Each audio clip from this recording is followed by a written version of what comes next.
이번엔 보험과 세금에 대해서 말씀을 드리도록 하겠습니다.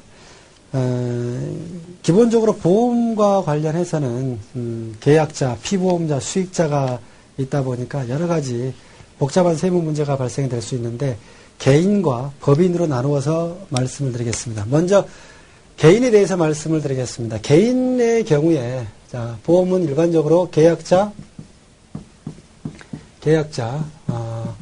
피보험자, 수익자 이렇게 계약 관계가 이루어져 있는데 자, 계약자가 예를 들어서 아버지고 그리고 피보험자도 아버지고 수익자도 아버지다.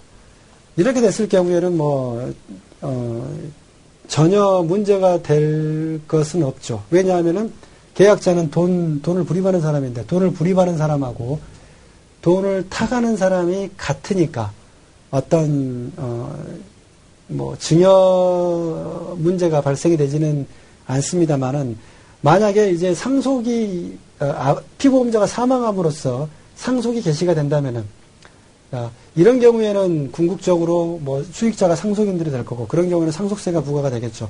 보험금이 상속인들한테 넘어가게 되니까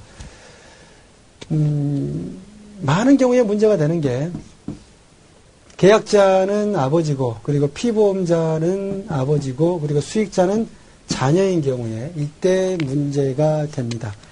예를 들어서 그동안 아버지가 보험료를 1억 원을 불입을 했고 그리고 나서 이제 아버지가 사망하게 됐는데 사망함으로써 보험금을 5억을 수령을 하게 됐습니다. 보험금을 5억. 그러면은 일반적으로 보장성 보험에 대해서 세금이 부과되지 않는다. 소득세가 비과세가 된다. 계약기간 10년 이상인 거에 대해서는 세금 비과세가 된다. 그런 이야기를 하게 되는데 즉 1억이 5억이 된 거. 은행에다가 1억을 넣어뒀다가 이자가 4억이 붙어서 나중에 원리금을 5억을 찾게 된다면은 이 4억에 대해서는 이자 소득으로 과세가 되는데 보험에 있어서만큼은 계약 기간이 10년 이상이거나 아니면은 보장성 보험인 경우에는 이게 소득세가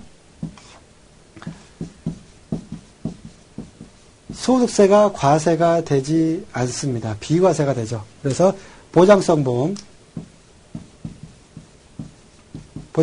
그리고 저축성 보험으로서 저축성 보험 계약기간 10년 이상인 거 이런 것들은 기본적으로 또 소득세가 비과세가 되는 거예요. 즉 보험 차익에 대해서 소득세가 비과세가 됩니다. 그런데 이 보험금이 5억이라는 돈이 누구한테 가느냐에 따라서 세무 문제가 달라지게 되는 거거든요. 이 경우에 자식한테 가게 된다면은 자 보험료는 그동안 아버지가 불입을 했는데 이 보험금이 자식한테 가게 되면은 즉 사망으로 인해서 보험금이 자식한테 가게 되면은 이 경우는 5억에 대해서 상속세가 다 부과가 될 겁니다. 5억에 대해서. 그런데 이 1억에 대한 보험료를 예를 들어서 아버지하고 자식이 아버지가 6천만 원 불입을 했고 그리고 자녀가 4천만 원 불입을 했다. 그 상황에서 보험금 6억을 수령을 하게 됐는데 이 경우에는 상속세나 증여세 문제가 어떻게 발생이 되느냐. 자, 5억 가운데서 보험금 5억을 수령했는데 이 중에서 자, 보험료 총 1억 가운데서 자식이 4천만 원 불입했고 아버지가 6천만 원 불입했죠. 아버지가 불입했던 부분. 이 부분에 대해서는 증여 문제가 발생이 되죠. 그래서 3억에 대해서는 이렇게 증여세 문제가 발생이 되게 되는 겁니다. 그래서 궁극적으로 불입한 보험료가 누구의 자금으로 불입이 되느냐에 따라서 이렇게 달라지게 됩니다. 그래서 많은 분들이 이제 이런 상속세나 증여세를 회피하기 위해서 또 절세를 하기 위해서 택하는 방법들이 뭐냐면은 경제적 능력이 있는 자녀 명의로 자식이 보험료를 불입을 하고 나중에 자식이 보험금을 타가게 됩니다. 자, 경제적 능력이 있으면은 경제력이 있으면은 크게 문제가 되지를 않죠. 그래서 경제적 능력이 있는 자녀 명의로 자녀가 보험료를 불입하고 그리고 피보험자가 부모님이 되고 수익자가 자식이 된다면 이 경우에는 아버지가 사망하게 되면은 보험금이 나오게 되겠지만 이 경우에는 자녀가 불입했던 돈으로 인해서 보험료로 인해서 보험금을 타가게 되니까 이 경우에는 증여 문제나 상속 문제가 발생이 되지 않습니다. 그래서 가장 중요한 것은 경제력이 있는지가 중요하고 설령 계약자가 자녀인데 경제적 능력이 없다. 그러면은 이 경우에는 결국에는 부모님이 보험료를 대신 불입한 걸로 봐서 그 경우에는 경제적 능력이 없다면은 그 경우에는 그 보험금에 대해서 상속세나 증여세가 부과가 됩니다. 그래서 교재로 들어가서 보험 관련 상속세와 증여세 과세 내역을 보면은 보험계약자가 개인인 경우 보험금의 증여는 그 박스에 나와 있는 거 그 내용은 이 내용이니까 지워졌습니다만은 보험료 가운데서 전체 보험료 가운데서 자녀가 불입한 보험료에 대해서는 어떤 그 증여 문제나 상속 문제가 발생이 되지 않는다. 그렇게 보시면 되겠고요. 그 다음 페이지도 역시나 같은 내용이고 그 두 번째 표에 보면은 보험 가입 유형별 과세 내역. 그래서 계약자, 피보험자, 수익자가 나와 있는데 첫 번째 자식이 경제력이 있고 피보험자가 부모님이 되고 수익자가 자식이다. 이런 경우에는 어떤 증여나 상속 문제가 발생이 되지 않습니다. 가장 이상적인 가입 방법이고요. 두 번째 자식이 계약자인데 경제적 능력이 없다. 이런 경우에는 자식이 계약자이긴 하지만 실질적으로 부모님이 보험료를 불입을 한 거기 때문에 이런 경우에는 상속이나 증여 문제가 발생이 되겠습니다. 자, 그 다음 페이지에 생명보험의 보험 차익인데 기본적으로 보험 차익에 대해서는 1억이 예를 들어서 보험료 1억을 불입했는데 보험금 5억을 수령을 했다. 이 경우에 생명보험에 대해서는 보험 차익이 비과세가 됩니다. 저축성 보험은 잘 알고 계시다시피 계약기간 10년 이상인 거 그에 대해서는 보험 차익에 대해서 비과세가 되고요. 그리고 연금에 대해서도 역시나 마찬가지니까 한번 읽어보시기 바랍니다. 기타 그 다음에 보험 관련 세법 규정, 장애인 전용 보장성 보험, 소득공제 받을 수 있고, 또 비과세되는 근로소득으로 보지 않는 그런 보험료 같은 거, 퇴직보험료나 단체 순수 보장성 보험, 단체 환급부 보장성 보험, 이런 것들 참고로 하시기 바라고요. 그 다음에 보험금 지급 조서와 관련한 내용인데, 많은 분들이 보험금 같은 경우는 지급 조서가 제출이 되지 않는다 이런 이야기를 하게 되는데 지금 현재는 이런 보험금이 지급이 되게 되면은 기본적으로 그 다음 연도 2월 말까지는 지급 조서 즉 보험금을 수령받는 사람의 인적 사항 그리고 지급받는 보험 금액 이런 것들 이러한 자세한 내용들이 각 보험사에서 국세청으로 매년 2월 말까지 제출이 되니까 참고하시기 바라고요. 손해보험금도 역시나 마찬가지로 2월 말까지 국세청에 제출이 됩니다. 자, 그 다음 보험계약자가 법인인 경우에 어떻게 되느냐? 보험계약자가 법인인 경우에 자, 첫 번째로 생각을 해볼 수 있는 것은 보험계약자가 법인이고 그리고 수익자가 임직원이고,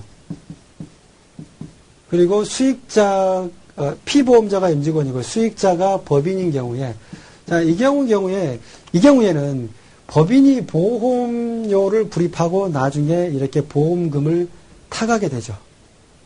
법인이 보험료를 넣고 나중에 보험금을 이렇게 타가게 됩니다.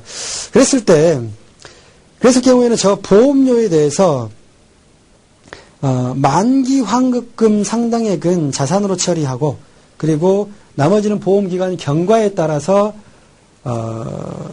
송금을 산입하게 됩니다. 만기 환급금 상당액은 자산으로 처리하고 그리고 만기 환급이 되지 않는 기타의 보험료는 비용으로 처리를 하게 된다. 그래서 이 보험료에 대해서 법인이 기본적으로 이게 어떤 보장성 보험이냐 저축성 보험이냐 그런 거에 따라서 만기 환급금 상당액은 자산으로 처리하고 은행에 예금한 거랑 똑같다라고 그렇게 판단을 하게 되는 거고요. 그리고 기타 그 이외에 환급되지 않는 그런 부분에 대해서는 비용으로 처리를 하게 됩니다. 그래서 이 보험에 대해서는 그렇게 보험료에 대해서는 그렇게 처리가 되고, 나중에 보험금을 타게 됐을 때, 보험금을 수령하게 됐을 때, 법인에 대해서는 보험 차익에 대해서 법인세가 부과가 됩니다. 법인세. 개인에 대해서는, 보장성 보험이나 그리고 저축성 보험으로서 계약기간 10년 이상인 것은 비과세가 됐지만, 법인인 경우에는 이게 뭐 보장성 보험인지 저축성 보험인지 계약기간 장단 여부를 불문하고 법인에 대한 보험 차익에 대해서는 법인세가 다 부과가 되고요. 그리고 궁극적으로 법인이 보험금을 수령해서 임직원들한테 어떤 퇴직금 명목으로 준다, 아니면 상여 명목으로 준다라고 했을 때, 그때는 퇴직금을 지급하게 되면은 임직원에게 퇴직소득세가 부과가 될 거고, 상여를 지급하게 되면은 상여에 대한 갑종 근로소득세가 부과가 되는 겁니다. 자, 그리고 두 번째 케이스, 계약자가 법인이고, 그리고 피보험자는 임직원이 될 거고, 그리고 수익자가 만약에 임직원이 된다라고 했을 때, 자, 법인이 보험료를 불입을 하고서, 그리고 나중에 보험금을 이렇게 임직원이 타가게 되는 건데, 이 경우에는 법인이 임직원을 위해서 대신 보험을 넣어준 거죠. 이런 경우에는 법인이 임직원한테 상여를 지급한 걸로 봐서 임직원에게 보험료 상당액만큼 임직원에게 상여를 지급한 걸로 봐서 근로소득으로 원천징수를 하게 되는 겁니다. 그리고 나서 나중에 임직원이 그 보험금을 수령하게 되면 그 부분에 대해서는 어떤 이미 상여로 세금을 납부한 부분이기 때문에 특별히 보험금에 대해서는 추가적인 세무 문제가 발생이 되지를 않습니다. 자, 이렇게 보험에 대해서는 개인에 대한 보험금에 대한 과세 문제, 그리고 법인에 대한 과세 문제, 이런 것들을 잘 체크를 하시기 바랍니다. 기본적으로는 계약자, 피보험자, 수익자가 누가 되느냐, 그리고 누구의 자금으로 보험료를 불입을 했고, 또 궁극적으로 보험금은 누가 수령을 하게 되느냐에 따라서 이렇게 과세 문제가 달라지게 된다는 거 잘 기억해 두시기 바랍니다.